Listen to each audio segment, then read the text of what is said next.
just me.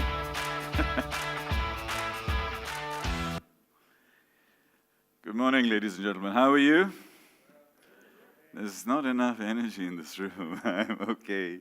Do we need another coffee or whatever? But okay, I'm going to wake you up. I'm going to get some stuff going for you. About 10 to 15 minutes of some opening remarks. But I want to set the tone of this. There's a hiss, pss, pss, pss, pss. There's a sound, a hissing sound?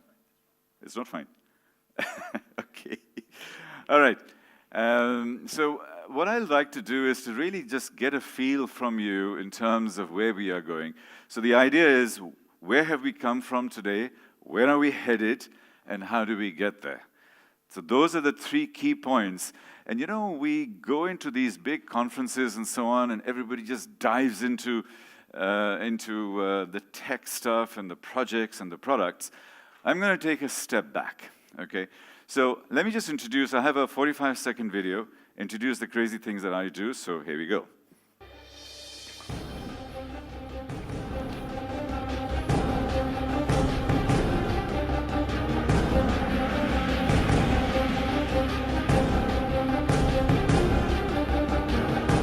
They were designed for the 20th century and set up in the 20th century. So the 20th century companies are coming down, and the 21st century companies are going up. To celebrate innovation, to celebrate research and development, to actually bring ideas and investments together. We can solve the big challenges of the world. We can talk about poverty, healthcare, education, climate. AI can also help our businesses, our apps. It facilitates.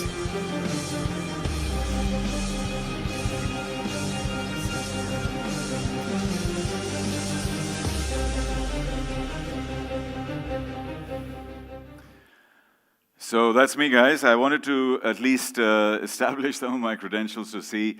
I'll be chairing the session with you today. I'm not a mobility expert, but I'm a futurist. And I go deep into technology, but we go into something else beyond technology, and we'll talk about that. Now, the first question, as we go into the future, ladies and gentlemen, what are the 3-4 most important things, the pillars of the future that will define our future? Any ideas? What will define our future, sir? Yes? You look first. You know, you always volunteer in the first row. What kind of things define our future? Sustainability is a good answer. Anything? Anybody else? Quality of life. Amazing answers. Real people here. Yes, sir. Change. A little bit more specific. I want you guys to start thinking in a fresh, new way. Most places I go to say blockchain, big data, artificial intelligence, biotechnology, this kind of stuff, right? Do you think that'll define our future in this digital century? Interestingly enough, wherever in the world I go, and you saw I present all over the world, that seems to be the general tilt. My thesis is entirely different. Those are all important. There's nothing wrong with technology and growth, and always happens. In my view, the future is going to be defined by trust, ethics, values, and empathy. You can have fintech, but if you don't have ethics and compliance, nothing will work. You can have mobility, but if you don't have your moral compass and your empathy and your values in place, it won't work. You can have designer babies, but if you don't have your moral compass in there working properly, you have no future. So what we keep forgetting, we don't learn at schools, we are not being taught at universities and stuff like that, is how to build these things in terms of empathy, values, and so on. But the key word is trust. And that is what's going to define our future. We need to be able to build on collaboration and cooperation and trust. The other thing is that we keep talking about artificial intelligence, right? You know, the artificial intelligence has the intelligence of a cockroach. It's at 1. We're at 9. We need our thinking and our intelligence, and this is what we have to develop. AI will augment us and support us, but we need to build our thinking and intelligence. And the third one is moonshots. With the curves, which we get into that in a second, with technological changes happening so fast, we cannot think incrementally anymore. And I think those are the three key things I wanted to mention. These are going to define our future. Our intelligence, our values, and our long-term thinking in terms of 10x thinking, okay? And then I'll talk about some automobility issues also, all right? So, moving on. These are some big megatrends. The world is moving west to east, we know that. 75% of the world economy by 2030 is going to be in the east. China and India will be number 1 and 2. United States will be number 3 by 2040. We have a $80 to $90 trillion economy today, globally, the GDP. It's going to double by 2050. So not only do we have growth, we have change, and most of the change is happening in the Eastern world, which is part of where you are today, at the crossroads of this Eastern world. The next is urbanization, which I'm sure yesterday there's been a lot of conversation on urbanization. And that is going to affect mobility as we go forward. Silver tsunami, you know what that is? You know, we constantly talk about millennials.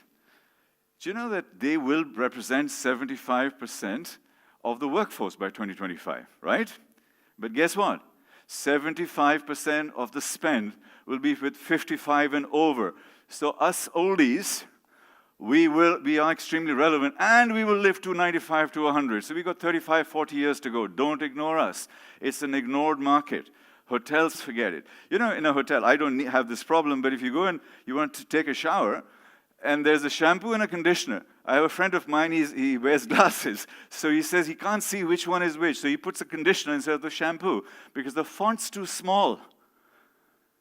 Nobody's thinking about the 60-year-old guy who cannot see the small font while he's taking a shower. Simple thing. But this is what I'm trying to say. You are forgetting the older people. And AI obviously is there, and Sophia is Trescon's favorite friend. And she's so underwhelming, it's unbelievable. That's another story. All right. My professor, Marshall Goldsmith, #1 CEO coach in the world, he wrote this famous book, What Got You Here Won't Get You There. So what got you here, your accountancy degree, your engineering degree, your law degree, will not get you there. So our future leadership structure is like a survivor program. It is not the same thing anymore. And this is something we need to be looking at. Now, as we go forward, our future mobility, the purpose of this conference is one of the 5 pillars, one of the 5 core drivers of the future. And therefore, what we are doing today is extremely important. Now, my dinosaur friends, they went extinct. Why were they extinct? Any ideas? Why did they become extinct? They were big, they were strong, they were powerful, they were scary. Why did they disappear? Because they were not adaptable or flexible. And that was the reason they no longer exist. So a study was done at Babson College in Boston. It's the best entrepreneurial college in the United States, where they said that 75% of the companies in the S&P 500, 75%, will no longer exist in the year 2025. And 50% of the companies that will replace those 75% of the companies have not been born today. This is 2 years ago. Have not been born today. That is a critical data point. So your startups, your young companies, your growth environments are extremely relevant, more than ever before, and that's where they are. Industries are getting completely disrupted, and the disruption is happening all across the world. Cities, transports, this is the area that #3 that we are looking at this thing. It is getting substantially adjusted already. But pharma and food and healthcare, all of them. Now, one of the things is that all of the things are changing, and the second thing is every single thing is converging. The world of mobility helps to converge all of the social norms and all of the technologies coming together. And that is something that mobility will actually do. So, how many people are working in this room in companies that were born in the 20th century, like 25 years ago? Anybody? Working in companies that were born 25 years ago? A few? One? My God, two. Young companies here. Good. Because what is happening is if you were born in 1990, if you created a bank or an oil company or whatever, if you had done it then, you are extremely vulnerable because these companies are going down. New companies are coming up, and we are in the middle in the transformation decade. The next 10 to 12 years is where we are. By 2030, the world is going to look entirely different. And I think this is one of the key things we need to be looking at as we go forward. And what are you doing about that? We know that all of this is happening because of the technological change is faster than social, business, or political change. And I think that is one of the critical areas. Now, does everybody understand the difference between linear and exponential? Okay, I'll give you a small demonstration. So if I walk from here, and I walk up here, every step I take is 1 meter long, 1 yard long. How far have I walked if I walked 30 steps? Ma'am, how far have I walked? 30 steps. How far? Sorry? 30 meters. Brilliant. You're really smart, man. So, okay, now that's linear. Now we're going to do exponential. 1, 2, 4, 8, 16, 32. How far have I walked if I've gone for 30 steps? Any idea? We don't have an idea because our brain does not work in exponential terms. Your calculator won't be, your cell phone won't have enough zeros in it because we can go 26 times round the world over 1 billion steps as we keep doubling. That's the rate of change that is going on in your industry, ladies and gentlemen. So 1, 2, 4, it goes to over 1 billion steps. That's the speed at which new things are happening. So we think linear, but the world is exponential. And that's part of the problem. So we need to reorganize our heads and rethink the way we are looking at the future. So, a lot of people from overseas here, which is wonderful to see. This is the city that you're in. This is exactly where we are right now. I came here, I used to live in these apartments here. I came here in 1988. First time after graduating, my first job was actually in Dubai, and then I've been back. And we've seen this thing growing. Now, this has happened not just in Dubai, but in 10 cities in China, 5 cities in Latin America, another 4 or 5 cities in Africa, and it will be more and more. You know, the earlier mega trend of urbanization. This is the rate of change at which we are working. Moving forward, by 2030, this is what Dubai looks like. And I remember I put 2040 there, and I was presenting at the Prime Minister's office, and one of the ministers came to me on the side. He said, actually, we'll get there by 2030. Could you please change your slide? So I changed it to 2030. It's about to happen. This is mobility, guys. Look at that. Where are the cars? I mean, hardly anything there. You got drones, you got all sorts of stuff. And it's 10 years. And that's their vision. What's missing here? What's missing here? There's hardly any greenery. So what I say is that we have put a lot of technology into it. Where's the heart? Where's the humanity in there? We need to put humanity back into our city and into our environments. And that's key. So when you are thinking of mobility, think humanity. That's where the empathy piece comes in. A couple of slides more. And then is everybody enjoying this? It's off base a little bit, but it's okay. This gentleman likes it. Thank you. All right. So let me take you back 100 years. 1904. You know what this is? Easter Day Parade, 5th Avenue, New York City. What do you see? Horse-driven carts? Does anyone see a car there? Right behind it? There are 2. 2 little teeny weeny Mickey Mouse little cars. Okay, so if you were a horse-driven guy, with a horse cart, what would you ask for if somebody said, what would you like? You know what most people said? Faster horses and bigger tires. Guess what happened? Fast forward, 13 years later, boom. Not a single horse-driven cart. Not one. And what had happened is that in 1908, Ford Motor Company came in. By 1912, game over. So what I'm trying to demonstrate here to you, ladies and gentlemen, it is not all about the modern world. These kinds of changes have been happening through time. And this is the kind of shift that's got. In 4 years, the world changed. You think self-driving cars, automated cars, all of these kinds of things can't change us like that? It happened 100 years ago. It can happen now. And it's very, very likely to happen within the next 5 to 10 years. Tesla is all autonomous. You've got all of this car ownership is going out. Why would we own cars? Our children and our grandchildren will be laughing at us. Like, why, Dad, Mom, why are you owning cars? I mean, this is what a load of nonsense. So, car ownership is changing. India is going all electric. New waves are coming in. That mobility is becoming a service, not a product. So, that shift is happening. We're going to be shifted in and around in 12 minutes, 18 minutes to Abu Dhabi with Hyperloop, and this is really, really taking shape. This will change the world as we live, because the real estate market, so can you imagine, we can live 30, 40 miles away and just fly in and it takes 10 minutes. So your real estate markets are going to change, everything is going to, your schooling will change, you can live in the countryside but work in the city. This is part of mobility that we need to be looking at and thinking about. One of the things I talk about the mobility piece is that, one of the ideas is that as the urbanization happens, we actually remove all the cars and get us more mobile, moving around much, much more in a more structured space. And that's certain things that happen.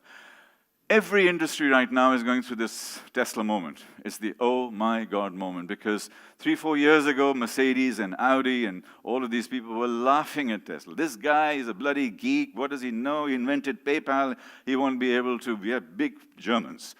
We can't be beaten. Now, the Germans have caught up. Typical German, they are slow to start, but when they get going, holy shit, move out of the way, because they are like bulldozers now. And Mercedes, and so they have really started reinventing themselves, and they're extremely powerful going forward. So we have to work with them. So, this is mobility in the future. This is how I'm ending with this. This is mobility in the future. And this is going to happen in our lifetimes. And I hope you are thinking like this. The industries that you're developing, the software that you're creating, the value chains that you're building, the platforms that you're organizing, the business processes and stuff like that you're looking at, these are all there. This is the future of mobility, ladies and gentlemen. I have some more videos going forward which will give you similar sort of concepts, but this is where we are. And it makes us live in a very balanced environment. So if you don't have empathy, you will never think about him resting. If you don't have an understanding and thinking about works methods, you will not have all of those things. And it's going to the next level, holoportation. If you want to have a meeting, the holoportation sort of halo comes inside it. So those are the kinds of things that are happening as we go forward. So in this scenario, what is happening? In this scenario, sorry, there was one last thing left, and then I will, that climate change is fundamentally changing the way we are. Why is climate change changing everything? For mobility. Any ideas? Any thoughts? Have you thought that climate change is directly affecting your business? Have you thought of that, sir? By 2050, on the current trajectory, the water level is going to rise 18 inches. If water level rises 18 inches, it'll fundamentally change the world, because it will displace up to 500 million people. In that kind of displacement, our whole level of mobility will start changing. And in that level of displacement, Syria will look like a picnic, because it's only 6 million people. And that's the sad part, and this is what we need to do. So when we are developing our products, in the mobility-based products, we need to be thinking about how we're affecting carbon emissions, how we're looking at all of this, because we are one of the direct contributors to climate change. So, in this scenario, do you have fear or do you have hope? How many people are hopeful? Finished. Hopeful? Very good. How many people are scared? Or a bit of both? All right.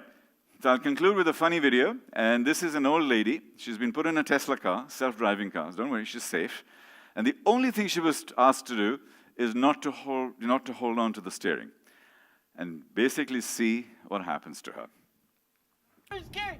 Oh, there's cars coming. Oh, there's cars. Ah! Bill, just put me back for me control it. Oh, dear Jesus. I could never. Oh, where's it going? God damn, Bill. Oh, my God. Oh, this is so scary. Oh, Jesus, this is my first day out, and I'm about to die. Oh, come on, relax. Oh, my God, Bill. I couldn't do it. Oh, is the car coming? Oh my God, they're going to hit us. Oh, it's, Okay, hit the brakes, hit the Whoa! brakes. But- All right. So, what happened there? The only thing that happened there was she wasn't allowed to control. Folks, we're losing control, and that's why we're screaming. This is not just a little old lady screaming. This is the scream of Etisalat and Do when WhatsApp walks in and Skype walks in. This is the scream of RTA when Uber and Kareem walk in. This is the scream of humanity, us, when technology comes in at a pace that we cannot manage and that we cannot control. And this is where we need to find our new balances. We need to find our new structures. And you, ladies and gentlemen, are leaders in your industries, and you help to build this and help to create a future where mobility, where lifestyle, where autonomous environments become an augmented environment as opposed to something that she is going through. Thank you, ladies and gentlemen.